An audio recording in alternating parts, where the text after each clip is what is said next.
2360 plus 500 2800 రూపాయలు ఇవాళ మీకు ఒక సన్న ఓట్లకు పంపిణీ చేసేటువంటి కార్యక్రమాన్ని వాళ్ళు చేస్తా ఉన్నాం.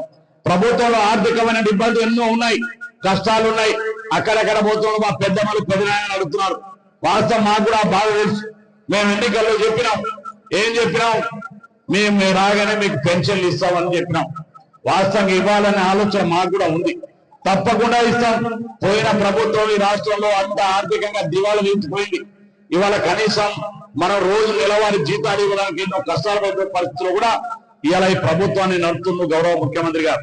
అందుకనే మా పెద్దమ్మలు పెద్దనాయనలు కూడా చెప్తున్నాం, తప్పకుండా ఇచ్చిన మాట నిలబెట్టుకుంటాం, తప్పకుండా వాళ్ళకి పెన్షన్ ఇచ్చేటువంటి కార్యక్రమాన్ని చేపడతామని చెప్పి కూడా మీకు ఈ సందర్భంగా మనం చేస్తున్నాం. ఇవాళ మా అక్క చెల్లెలకు ఇచ్చినటువంటి ప్రతి మాట నిలబెట్టుకుంటాం. మేము మేనిఫెస్టోలో పెట్టిన ప్రతి మాటను ఈ ప్రభుత్వం నిలబెట్టుకుంటుంది.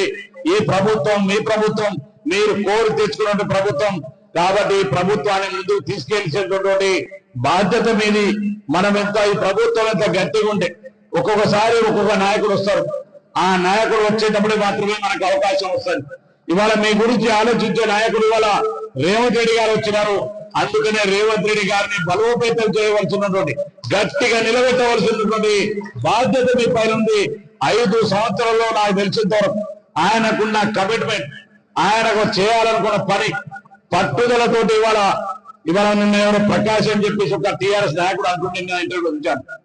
ఆయన ఎమ్మెల్యే కాకముందే కోడంగల్లో ఓడిపోయినాడు, నేను ముఖ్యమంత్రి అయినా అన్నాడు.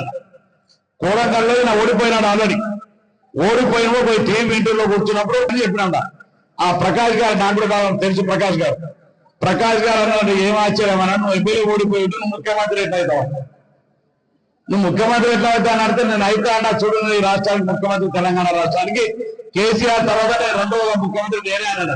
ఆయన నవ్వి ఎట్లా సాధ్యం చెప్పు కాక నవ్వి ఊరుకున్నాడట. ఊరుకున్న తర్వాత కాంగ్రెస్ పార్టీలో ఎట్లా సాధ్యం అని అడిగింట. కాంగ్రెస్ పార్టీలో హేమాహేమీలు ఉంటారు, చాలా మంది సీనియర్లు ఉంటారు. మరి నిన్న మొన్న వచ్చి నువ్వు నిర్ణయం చేయలేవు, నీకు ఎట్లా సాధ్యం అని అడిగినంట. చూడన్నా అని చెప్పినాను. అంటే చెప్పి మరీ కొట్టి ఇవాళ తెలంగాణ రాష్ట్రాన్ని ముఖ్యమంత్రిగా కాగలిగిన ఆయన పట్టుదల, ఆయన ఇవాళ ఏ కమిట్మెంట్ తోటి అయితే ముందుకు వెళ్తారో, ఇది నేను చేయాలని ఒక గోల్ పెట్టుకుంటున్నా. అప్పుడప్పుడు తాత్కాలికమైన ఆలోచన ఉండవు, ఒక స్థిరమైన ఆలోచన ఉంటుంది. ఆయన గోల్ ఉంటుంది, నేను ఈ గోడను దూకుతాడని ఆయన పట్టుదల పెట్టుకుంటే అది ఎంత పెద్ద శిఖరమైనా దాన్ని దూకేయగలగట తెలివితేటలు, ఆ యొక్క శక్తి సామర్థ్యాలు గౌరవ ముఖ్యమంత్రి రేవంత్ అన్నకు ఉన్నాయి. కాబట్టి మా అక్క చెల్లెలందరినీ కోరుతున్నామే, ఆయన ఎంత గట్టిగా బలోపేతం చేస్తే ఈ 5 సంవత్సరాలు మీ జీవితాలు తప్పకుండా మార్పు చేస్తామని చెప్పి మీకు ఈ సందర్భంగా మనం చెప్తున్నాం.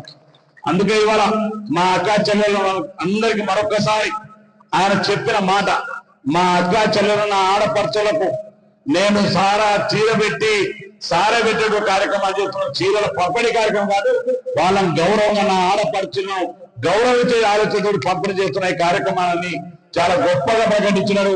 అందుకనే గౌరవ ముఖ్యమంత్రి గారి ఆలోచనకు అనుగుణంగా మీకు కావలసిన మీ సంఘాలకు ఎప్పటికప్పుడు మా ఏపీఎంలందరూ కూడా మీకు కావలసినటువంటి సంఘాలకు కావలసినటువంటి మీ కార్యక్రమం, ప్రభుత్వం వచ్చేటువంటి డబ్బులు కావచ్చు, బ్యాంకుల ద్వారా వచ్చేటువంటి లోన్లు కావచ్చు, మీకు రకరకాల అనేకమైన కార్యక్రమాలు ఉన్నాయి. ఆ కార్యక్రమంలో మీకు ఎప్పుడు వాళ్ళు చేదోడు వాదులుగా ఉండి మీకు అండగా ఉండి నడిపించే కార్యక్రమాన్ని ముందుకు తీసుకెళ్తారని చెప్పి ఈ సందర్భంగా మనం చేస్తూ, అదేవిధంగా మా మహిళా సమాఖ్య అధ్యక్షురాలందరూ కూడా చాలా బ్రహ్మాండంగా యాక్టివ్ గా పనిచేస్తున్నారు. వాళ్ళ మాటలు బట్టి ఆర్టీసీ బస్సు నుంచి ఆ బస్సు ద్వారా వచ్చే ఆదాయాన్ని మీ సంఘాల్లో మీరు ఉపయోగించుకునే విధంగా ఒక బస్సు, ఒక సంఘ సభ్యులను ఒక బస్సుకి యజమాని చేసినటువంటి ఆలోచన ఇవాళ గౌరవ ముఖ్యమంత్రి రేవంత్ రెడ్డి గారికి.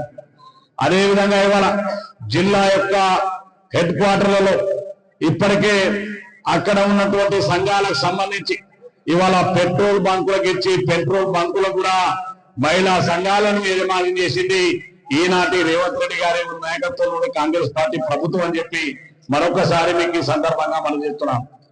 అంటే ఇవాళ మహిళా సంఘాలు వాస్తవంగా మహిళలు ఇవాళ ఏ కార్యక్రమం చేసినా, ఏ కార్యక్రమం తీసుకున్నా వారు నడిపేటువంటి కార్యక్రమంలో చాలా ప్రగతి ఉంటుంది.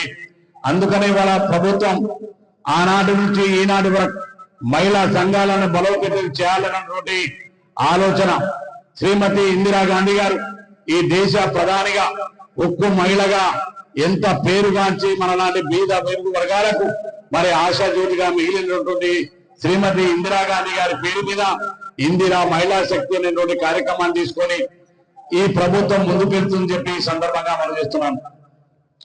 గతంలో మరి మహిళలకు ఏ కారణం చేతైనా మనం ఎవరు కూడా మన ప్రాణం ఎప్పుడు ఉంటుంది ఎప్పుడు పోతుందో ఎవరి చేతిలో లేదు, అది భగవంతుడి చేతిలో తప్ప. ఏ నిమిషాల్లో ప్రమాదాలు జరుగుతాయి, ఏం జరుగుతాయి మన చేతిలో ఉండదు.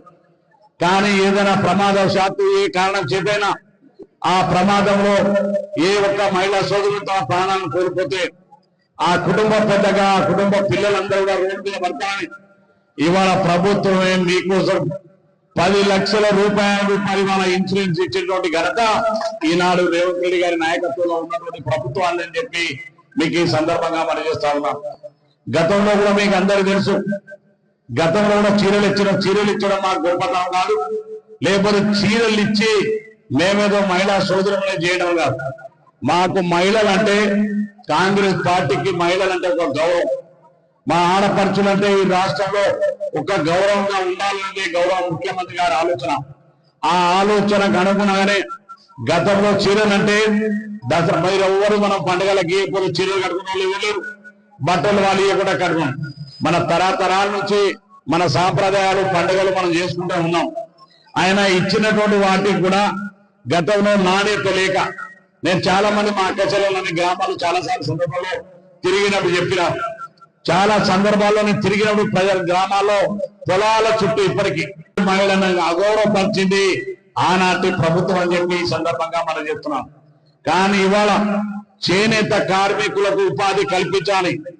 కేవలం ఈ రాష్ట్రంలో ఉపాధి కోల్పోతున్నటువంటి చేనేత సంస్థను అభివృద్ధిలో తీసుకురావాలని, దాంతో పాటుగా మహిళా సోదరుల గౌరవం కాపాడాలన్న ఆలోచనతోటి ఇవాళ ఈ చీరలన్నింటినీ కూడా మా చేనేత కార్మిక సోదరులు ఇవాళ సిరిసిల్లలో తయారు చేసి మీకు అందరికీ అందజేసేటువంటి ఈ కార్యక్రమం, ఈ చీరల కార్యక్రమం అని చెప్పి కూడా ఈ సందర్భంగా మనం చెప్తాం. మేము కిలోల చొప్పున బాంబేలో ఏదో పార్టీలో ఏదో సిటీ ఉంటుంది అలా బాంబేలో సూరత్ లో కిలోల చొప్పున పడతాయి ఆ శారీస్ అన్ని. ఆ కిలోల చొప్పున తీసుకొచ్చి ఆరాధించారు. కానీ ఇవాళ మేము మా చెల్లెల్ని చీర సారా పెట్టాలని గౌరవ ముఖ్యమంత్రి గారి ఆలోచన, వాళ్ళని గౌరవంగా గౌరవించాలని ఒక ఆలోచన ఇంతమంది సోదరుని చెప్పింది. ఈ చీర కట్టుకుంటే ఒక ఐడెంటిటీ, ఒక గౌరవం, ఎవరంటే మా మహిళా సంఘ సభ్యురాలు అని చెప్పేసి ఒక గౌరవంగా చూసుకునే విధంగా ఇవాళ మహిళా సంఘాలకు చీరలు పంపిణీ కార్యక్రమం. అధికారులకు, పార్టీ ముఖ్యులకు, పార్టీ నాయకులకు, ప్రియమైన నా తోటి మహిళా సోదరులకు ప్రతి ఒక్కరికి హృదయపూర్వక నమస్కారాలు. ఇందిరా మహిళా శక్తి చీరల పంపిణీ కార్యక్రమం మొదటిసారి మన దేవరకొండ మండలంలో చేయడం జరుగుతుంది. ఈ చీరలు ఇంతకు ముందు కేసీఆర్ ఇచ్చినట్టు కాదు, మనం చూడొచ్చు. ఇంత చక్కటి అద్భుతమైన చీరలు మన మహిళలకందరికీ అందేలాగా మన ముఖ్యమంత్రి రేవంత్ రెడ్డి గారు సహకరిస్తున్నారు. వారికి మన మహిళా మనులందరి తరఫున హృదయపూర్వక ధన్యవాదాలు. అదేవిధంగా మన దేవరకొండ శాసనసభ్యులు, కాబోయే మంత్రివర్యులు, మన గిరిజన ముఖ్యమంత్రి నేనావత్ బాలునాయక్ గారికి కూడా మా మహిళా మనులందరి తరఫున పేరు పేరున ప్రతి ఒక్క మహిళల తరఫున ధన్యవాదాలు సార్. ఇలాంటి మహిళలకు అందే ప్రతి ఒక్క కార్యక్రమాలు మహిళల కోసం చాలా అనేకమైనటువంటి అభివృద్ధి కార్యక్రమాలు కేవలం మహిళలనే ఉద్దేశించి మహిళల కోసం చాలా అద్భుతమైన కార్యక్రమాలు చేయడం మన కేవలం కాంగ్రెస్ పార్టీ రేవంత్ రెడ్డి అన్నగారి, రాహుల్ గాంధీ అన్నగారి వల్లనే సాధ్యం అనుకుంటున్నాను. ఎందుకంటే మహిళలందరికీ ఇలాంటి అభివృద్ధి కార్యక్రమాలు చేరవేసేలా మహిళలు కూడా అన్ని అభివృద్ధి కార్యక్రమాలలో పాల్గొనేలా చేస్తున్నారంటే రాహుల్ గాంధీ గారికి, రేవంత్ రెడ్డి గారికి, మన శాసనసభ్యులు బాలనాయక్ గారికి ప్రత్యేకమైన ధన్యవాదాలు. చరిత్ర సృష్టించినోడు ఇప్పుడు ఆ చరిత్రని తిరగరాయబోతున్నాడు. అబద్ధాల గోడల్ని బద్దలు కొట్టి నిజాలను రాగా మీ ముందుంచబోతున్నాడు. నిజమైన వార్తల కోసం వెంటనే డౌన్లోడ్ చేసుకోండి రా యాప్ని.